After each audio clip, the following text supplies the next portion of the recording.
Welcome to CNA Digital, the podcast. Boy, do I have a treat in store for you today. Today we have Nathaniel Garcia, who's a manager at the School of Science at Pfizer. Yeah. You're going to want to know what that means. He's also a former scientist, which I think is absolutely amazing.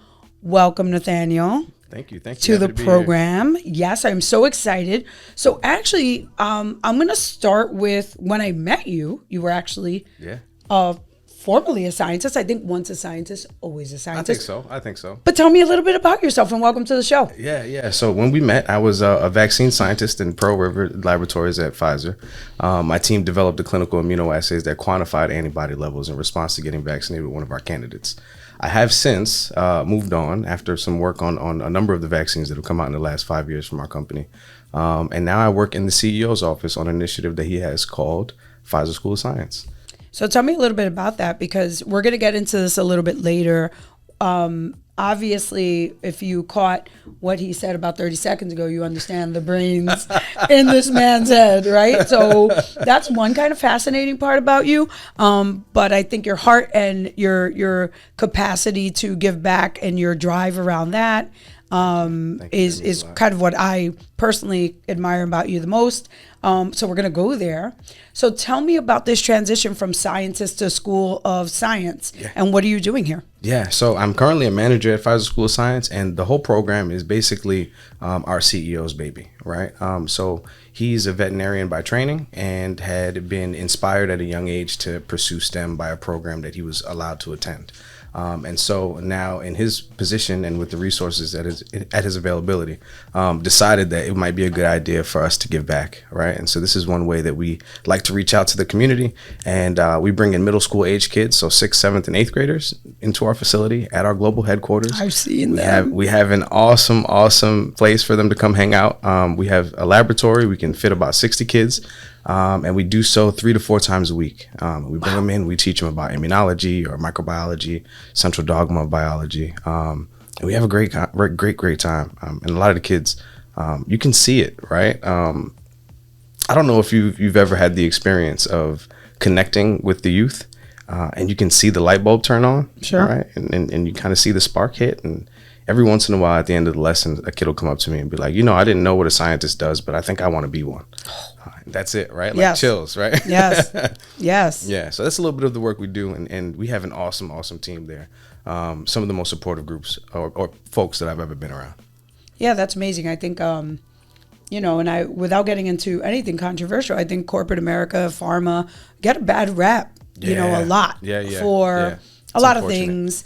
And I think one of the benefits that a person like I have or you have is we get to see the inside. And that's not to say that any industry is perfect, right? Yeah. But the commitment to give back is real at Pfizer. And we're going to get into some of the stuff that we get to do together, which is super fun. And some of, I feel like the most fun work we get to do, because as you know, you get very scientific. We get very scientific here. Yeah. And so, which is also fun. Yeah. We get to kind of, I say nerd out on it. I don't want to offend anybody, but everybody here knows what I mean. That's all right. I'm a geek. Yeah, me too.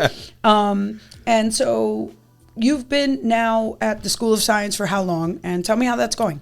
Just over a year. So I made scientist in May or June of 2023, and I joined School of Science in around August. And so it's been going great. I was actually talking about this with a good friend of mine the other day, that every time he speaks to me, and we don't speak very frequently, but every time he speaks to me, I'm doing something new. And I kind of made reference to just being a lifelong learner, right? And just always wanting to try new things and learn new things. One thing that I've learned about myself, though, is that I really don't like being not good at stuff. And so every time I pivot, there's always that stage of like the learning curve, right? And so that's where I think we grow the most, is when we're most uncomfortable. But now I feel like I have my feet on the ground finally at Pfizer School of Science, and have been looking and was fortunate enough to land some other opportunities too. So I'm learning a little bit about marketing and getting my feet wet and meeting some really, really awesome people that we have here at Pfizer at headquarters.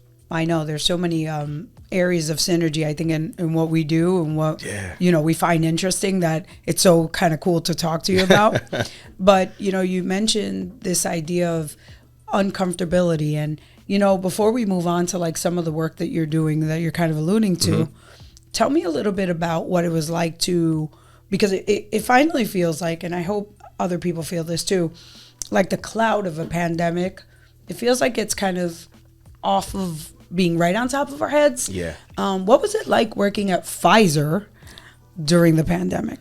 I'll tell you, now it's a lot cooler to me than it was when I was in the thick of it. Yeah, sure, I can imagine. A lot of long days and long nights. And it's funny. I remember I shared an office with a Pfizer vaccines veteran, a gentleman by the name of Kang Jin-woo, and he'd been at the company for over 25 years and was really, really excellent. His specialty was the pneumonia immunoassays. And I remember one time being in the office and I got data up to my eyeballs and I'm stressed out, right? But some things are just bigger than you, so you troop it, right? You got to tough through. And he was on his way out of the office for the day. His work had ended and I was just getting my data started, and he peeked over the piles of data that I had and he said, "Hey, you're going to tell your grandkids about this." And I said, "Get out." Right. And yes, oh my God. Right. But no, a year and a half, 4 or 5 years later at this point, I will. Right. And I do tell everybody that I know about, the experience that we had and how amazing it was to be at a company that, not just has the resources, but saw, being in possession of those resources as a responsibility. Right. Sure. It's not enough just to make the dollars like a lot of folks think pharma is out to do. We are very cognizant of our responsibility, right? Is it the Spider-Man that says with great gifts come great responsibilities? Yeah. Yeah, I think it was in an older book too, but yeah. But yeah, okay. So, one of the last times I saw you where we got to catch up briefly, I think you were waiting to be filmed at the Latino ECRG Summit. Yeah. Right? And the CRG Summit, we're going to get to that work because that's super cool. But you mentioned, me too. You mentioned some of the work you're doing with the vaccine team, maybe portfolio wide. Yeah.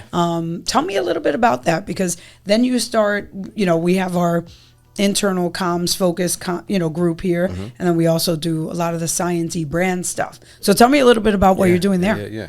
So you looking for insights so that you can get in on the business. Absolutely. I mean, he knows me. Why would he ask that question? No. So I'm fortunate enough to work at a company that actually genuinely cares about the growth of their colleagues. Right. So one of the things that we talk about really often is zigzag growth. And the opportunity for you to take a peek into other areas of the business and figure out if it's for you. And if not, hopefully you pick up some tools that you can put on your tool belt and carry with you on your journey wherever it is you might end up. And so I was fortunate enough to meet some really amazing and outstanding leaders in the vaccines market shaping division for the U.S.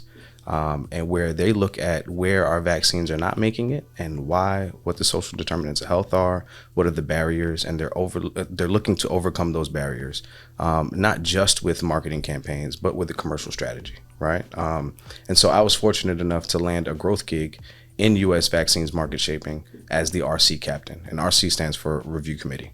So all of we know RC committees. Oh, you know RC, all right? Boy. Yeah. Some of them are better than others. We love them. I like. Oh, they do their job. I'm sure agencies love RC, right? Not everyone, but right. Oh man. So our RC, we have medical, legal, and regulatory reviewers. So all of the marketing materials that come out of Pfizer have to get passed through at least those 3 levels. Yes. And so we work with marketers and agencies to refine the strategies and the content for unbranded multiple disease state materials. So if it's like something that's going to be portfolio wide for our respiratory catalog, it'll come through RRC before the general public gets to see it. Yeah, it's been really cool though, right? So I'm a scientist. I'm from the trenches, right? The front line, so to speak. You don't really get the purview, right, when you're at a company as large as Pfizer, and we have like 90,000 employees globally, which is unbelievable. It's crazy to think about, right? You don't really get the purview if you're in the laboratory. Your job is to be really good in the laboratory, right? Sure. And so the marketing strategies and the conversations that are had, and what words and what images and where they go, and who it is that they're targeting, that's not on your purview. It's not really necessarily, like, it shouldn't be on your plate. You need to focus, right? But now I'm in a position where I can start to look at what's on other folks' plate and say, oh, well, that lasagna looks good, or maybe I want some of those meatballs, right? Right. And so that's where this came about, and having a good time, and again, learning, uncomfortable again, but that's where it happens, right? That's where the magic is. Absolutely. Do you enjoy the marketing side of it? So as you're thinking about how something goes from, like, it's so interesting. One of our first clients was supply chain communications for J&J. Oh, wow. I know. Well, our clients will do rotations, right? They'll do a little market access, they'll do professional, whatever. And professional is marketing to HCPs and providers. And they'll hit supply chain R&D, whatever it is. And it was so funny because when our client called me, he's since retired, he says, I don't know if you're into supply chain, because nobody really knows what that is. And we went in there, and it was such an interesting book of business to see how then medicines got produced. Yeah. But you went from a lab where you're thinking about molecule structures and how a medicine works to how it's marketed to consumers. Right. What do you love or not love about that? Well, maybe I'll start with what the motivation is. So working on the COVID vaccine illuminated a lot of things for me. Not just disinformation or misinformation, but just how, the information is readily available. People don't necessarily know where to look or know what to look for, right? And so my entire family lives in Florida, right? For better or worse.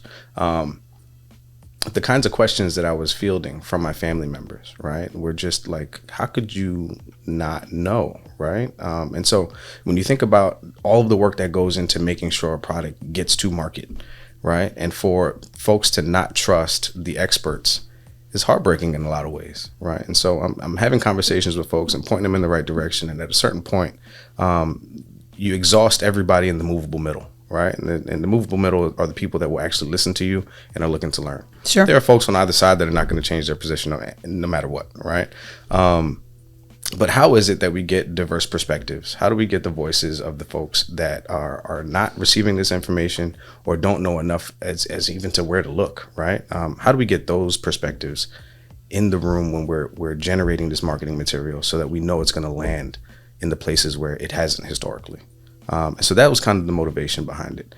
And is it fun? Absolutely. I've been a part of now, not directly, right, but overseeing the process for a bunch of really, really cool campaigns. None that I'm able to speak about with you, but some that I'm certain you've seen. And I know that we're having an incredible impact there.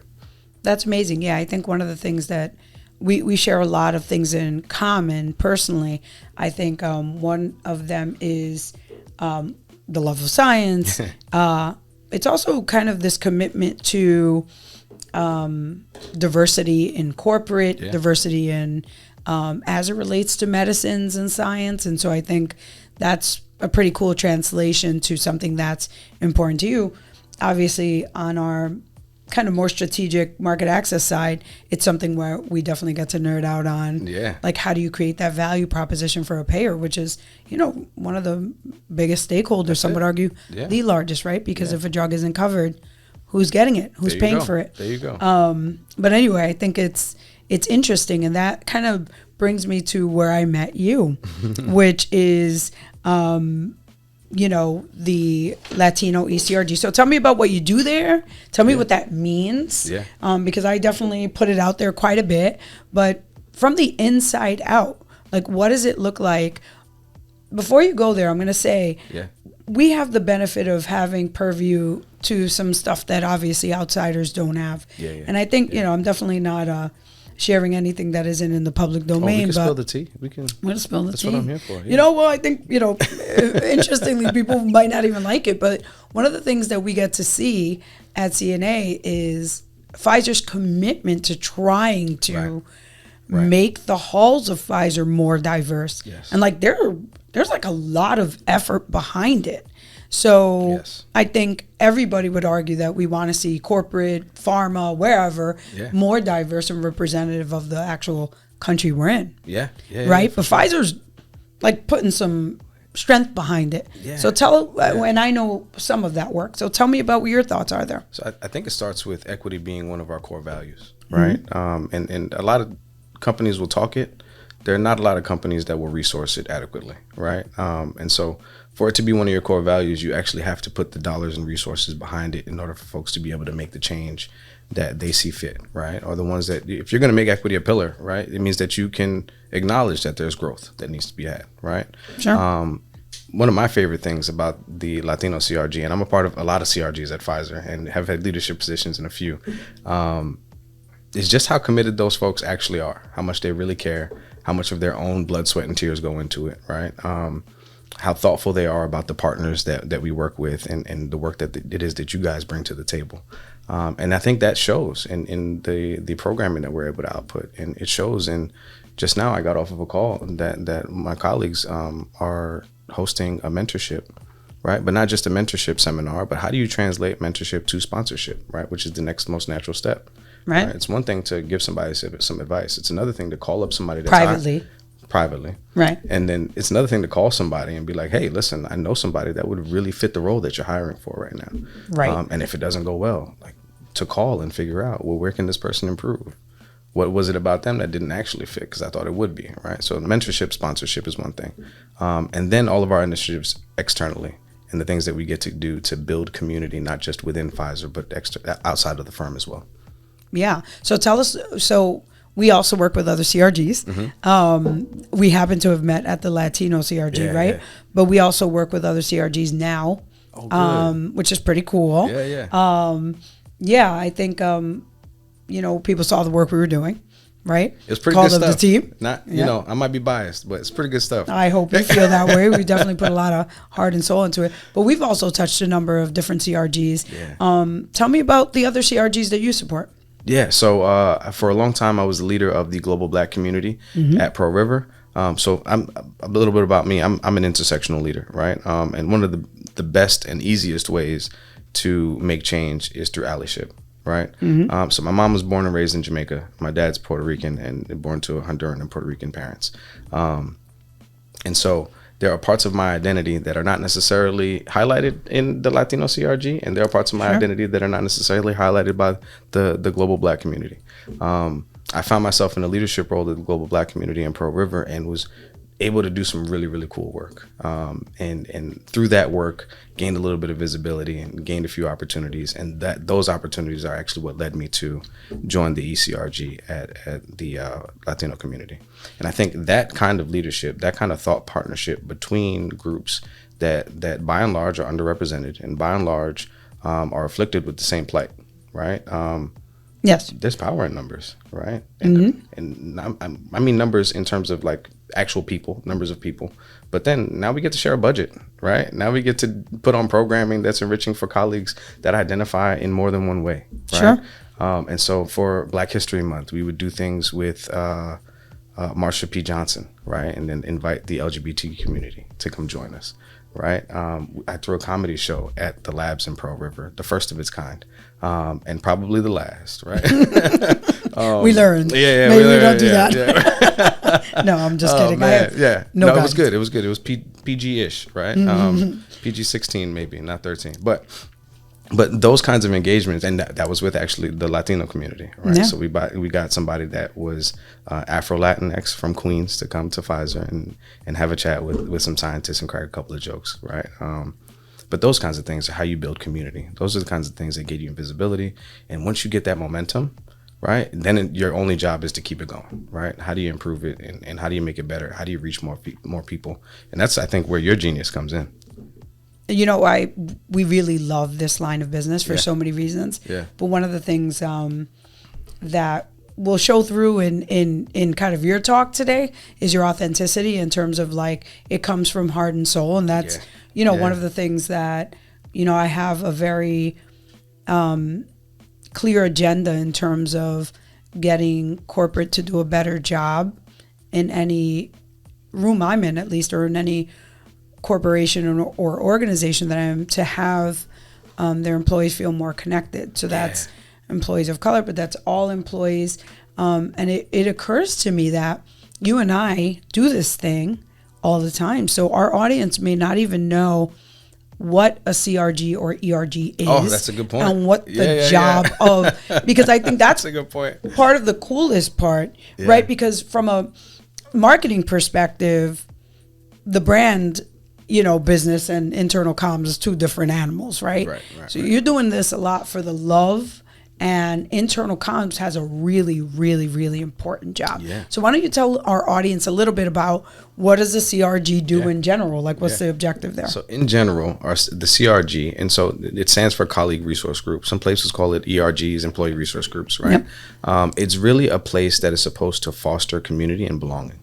Right, and they take on many different shapes and represent all of the different groups that you can think of, and I think our goal primarily is to make sure that folks that identify with this CRG, that identify with being Latino in the pharmaceutical industry, but more specifically at Pfizer, feel like they have a home, feel like they belong here, and feel like there's somebody to their left and to their right that looks like them, sounds like them, shares some things about their heritage that they can have just an open and honest conversation with, that doesn't have to do with 9 to 5 business critical stuff, right? And I think organizations have seen this, right? The data will show diversity improves the bottom line. Right, like you will make more money if your company is more diverse, better ideas, more agile, more productive. There you go. You'll move the needle faster, right? Sure.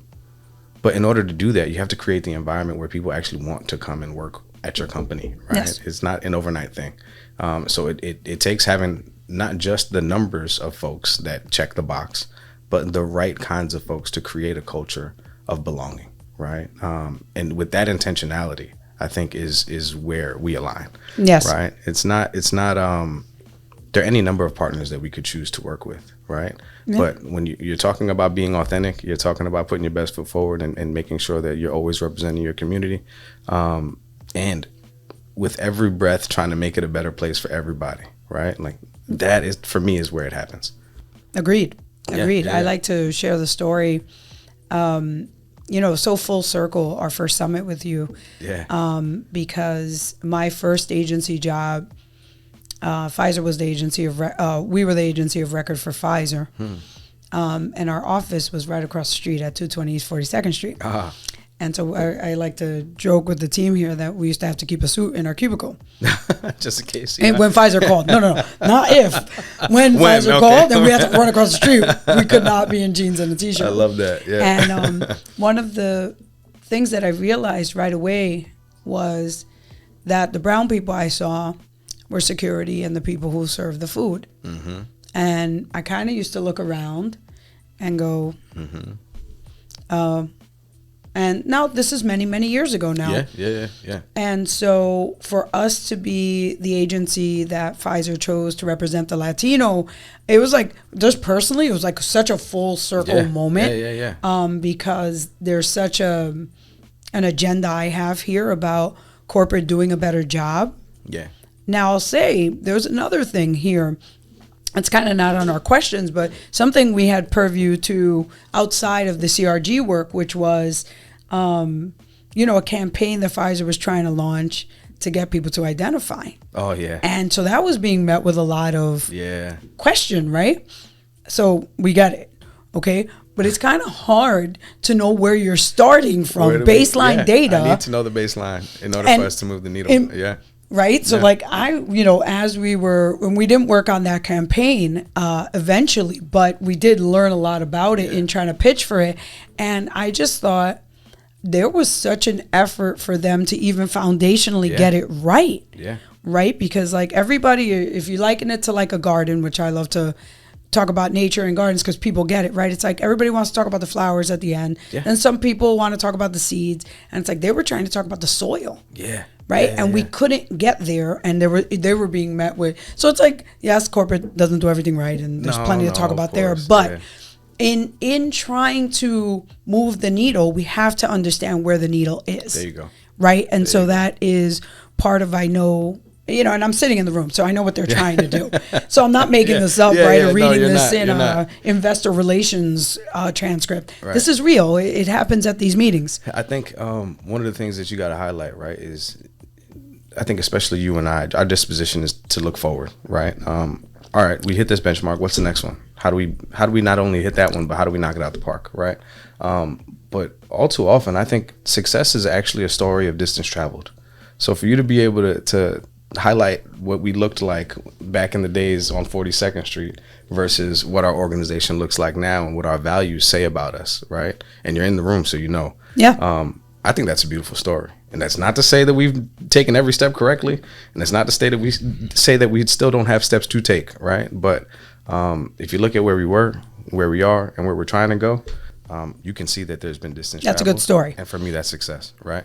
Absolutely. And I think, they've Pfizer's said it publicly that, one of their goals at a minimum is to have their company represent like the demographic, which is, an ambitious goal, but they're doing what they can do, right? And we're doing some of that work with them. Like heck, man, for sure. So when you're thinking about like future Latino scientists and why they might choose your company, you're the one sitting there, you're the one who goes to work there every day. Why don't you tell them what you have found in your experience in terms of the support and the opportunity you've had?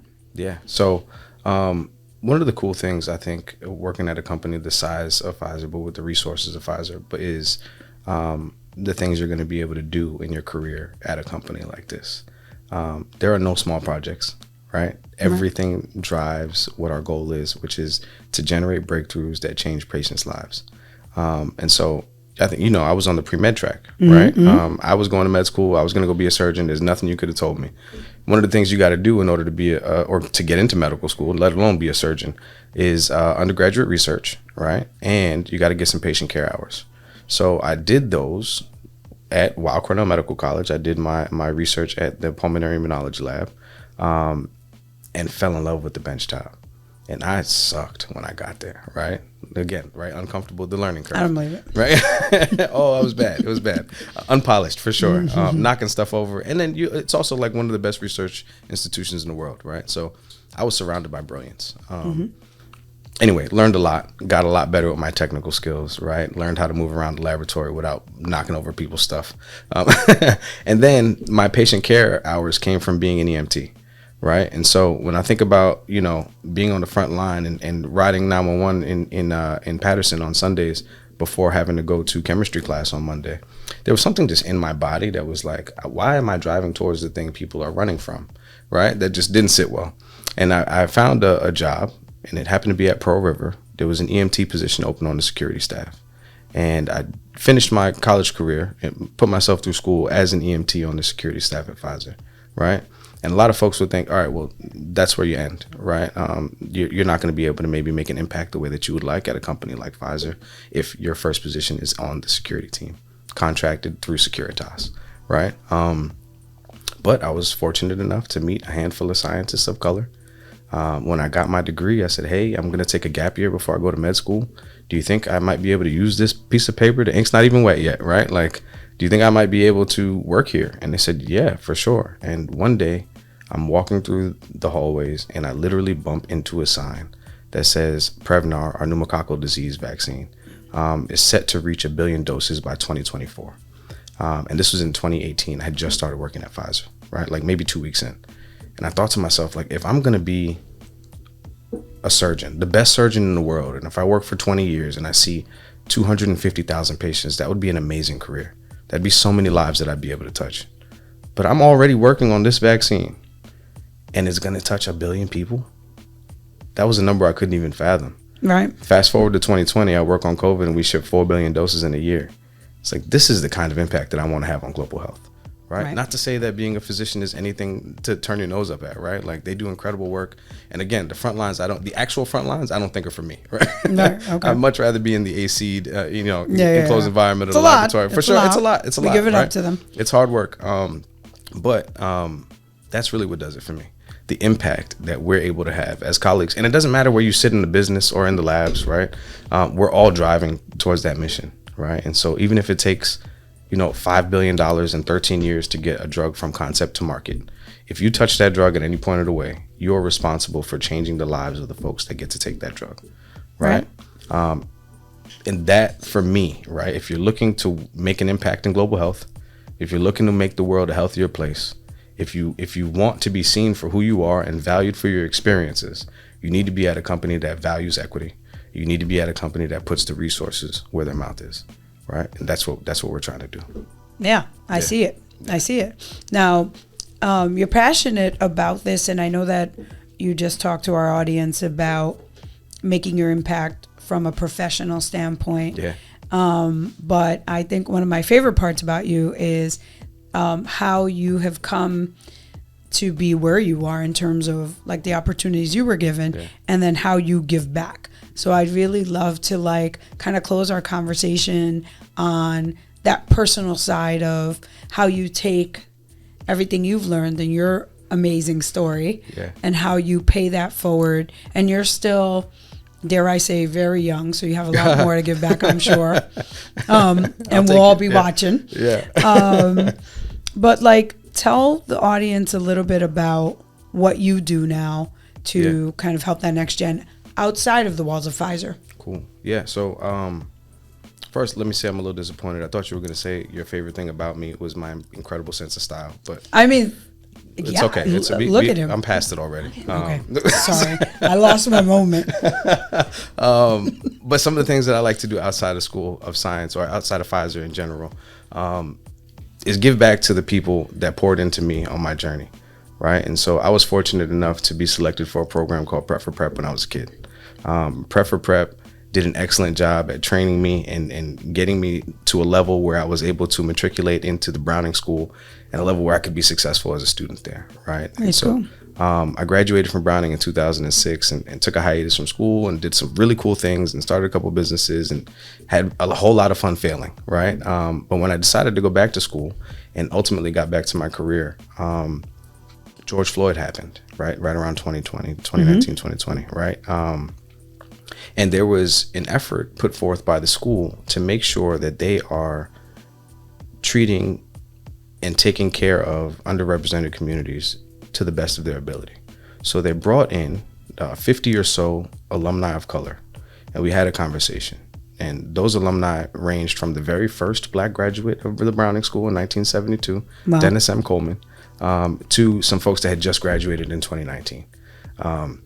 And we had a conversation, and by and large, the school had made tremendous strides, right? But some of the stories, or at least the underlying or the undertones of these stories, were strikingly similar. So there's work to do. So it's not enough just to, read the paper and highlight the errors, right? You got to get in there and you actually got to make the changes. So I was able to, with a couple of my good friends, other alums of the school, draft a document that made a request of the institution to be better in 6 or 7 different ways. The institution decided to take that document and partner with us in order to make sure that the school was going to be a better place. Smart. Right. Yes. Now, they had already been doing a ton of work on their own to make sure that the school was moving in the right direction. And that head of school, John Body, is one of the most incredible and brilliant men that I've ever met in my life. But he allowed us to start an organization called the Panther Mentors. And we had those same group of folks that were having the conversation at the onset. And we built a program that was able to take a couple of the students of color under our wing and show them, like, hey, listen, I was in the same seat and I got taught by the same teachers and I made it. You're going to be okay. But these are the things that you need to, keep an eye out for. This is how you become successful in this kind of environment. And through that work, the Board of Trustees noticed the commitment that we all had to the school and our love and our passion for improvement and making sure that the institution and community is welcoming for every one of its members, and invited me to join the Board of Trustees. Of course they did.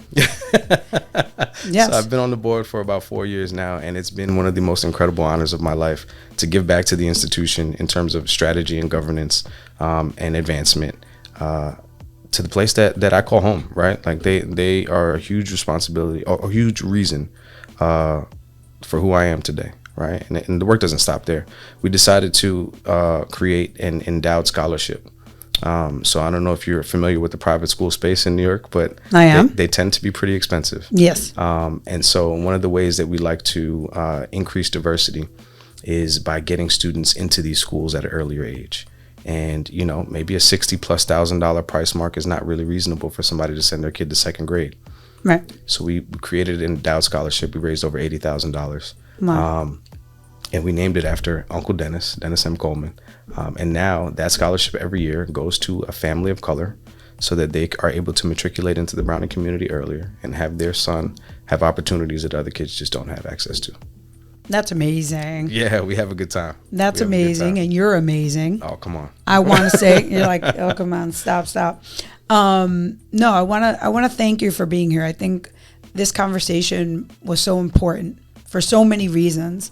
I think you have a bias like I do for action. Yeah. And I would love, especially this time of year, so we're filming in December, for this conversation to stand for, people in our community, not only being open to whatever resources a corporate entity might be giving them, any opportunities there, right? Like owning it and going there. I think your story highlights a story of making those leaps, and taking those chances. And I think I can't wait to see what the future holds for you.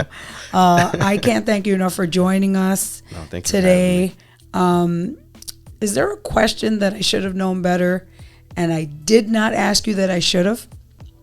How much time you got?